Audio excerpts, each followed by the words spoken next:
Благодарам, председателке. Се јавив бидејќи доаѓам од Газиваба и дефинитивно сме на иста бранова должина со колегата кој што го предлага овој амандман, дека во 21 век ние не треба да разговараме за проблеми со вода и канализациони мрежи.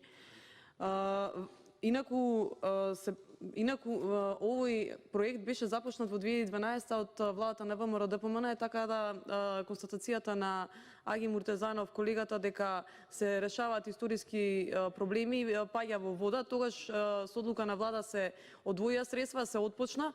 Точно не е завршен, но како што кажа колегата Сурија Рашиди, има 15.000 луѓе кои што живеат таму. Таму се зголемува цело време капацитетот на луѓето кои што живеат.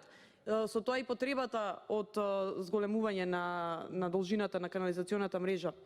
Ме загрижува фактот што дека со ребалансот вие скративте околу 50% од средствата и за отпочнување на водовод во општините и за канализациони мрежи. И навистина вчера начнав една тема кога се прифаќа амандмани на колегата Реджел, Исмаили и така натаму, начнав една тема како ги одредувате приоритетите кога треба да кога се прави ребаланс за тоа кои проекти ќе ги реализирате, кои не.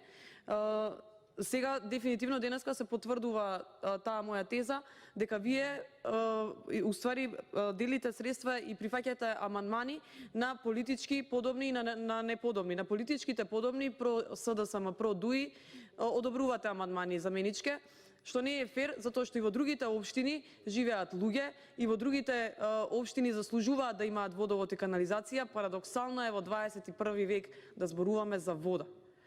Парадоксално е да жителите на Раштак, жителите на Брњарци да имаат вода во цистерни или да одат од околните места да пунат вода, да купуваат.